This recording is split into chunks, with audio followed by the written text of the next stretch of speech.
Hôm nay mình sẽ có rất là đầy đủ món nha mọi người. Mình sẽ nấu món bún chả phở với nấm với cà rốt nha. Đó là bún chả với thịt ngan nha mọi người. Mình sẽ bỏ cà rốt xuống để mà nó có vị ngọt và ngon hơn. Nên là mình cũng thích ăn cà rốt nên là mình phải bỏ. Mình nấu cho hai mẹ con ăn thôi nên là mình chỉ có bỏ một quả cà rốt thôi. Mình sẽ bỏ vào aji ngon nè, bột ngọt nè, với lại bỏ đường nha. Nói chung là mình nấu bún chả thì nó khá là ngọt nên là mình bỏ rất là nhiều bột đường luôn. Nên là Vàng cũng thích ăn ngọt á nên là mình phải bỏ rất là nhiều. Xong đó là mình đi rửa rau, rửa nấm với lại rửa rau sống nha. Mình ăn bún thì không thể thiếu rau sống với lại giá. Nói chung là mình thích ăn gì thì mình nấu đó nha mọi người.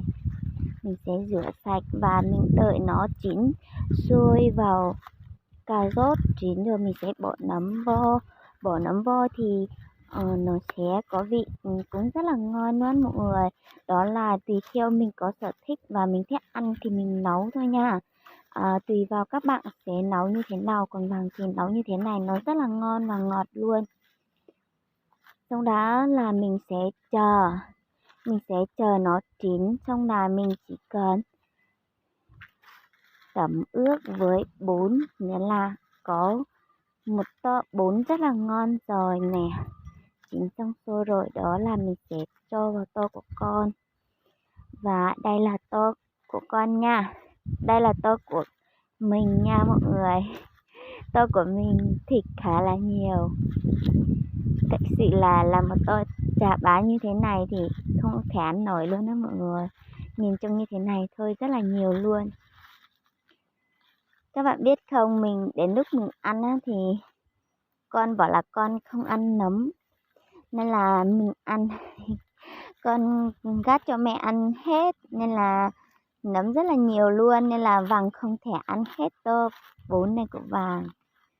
Trông nhìn như thế này thôi nhưng mà nó ngon lắm các bạn ạ. Ngon cực, ngọt luôn. Và có đầy đủ các vị ở trong đó.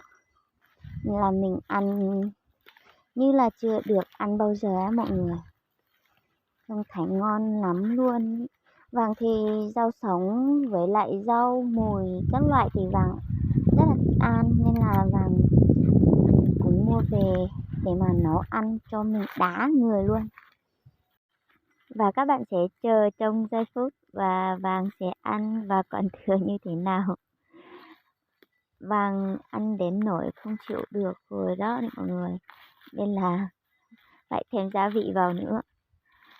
Rồi nhiều lắm luôn á. Giờ con lại gắp thêm cho mình nấm này. Mới đầy tô đây nè. Và giờ thì mình sẽ ăn một miếng thịt ngon tuyệt vời luôn. Và cuối cùng kết quả đây, ăn không hết đây này.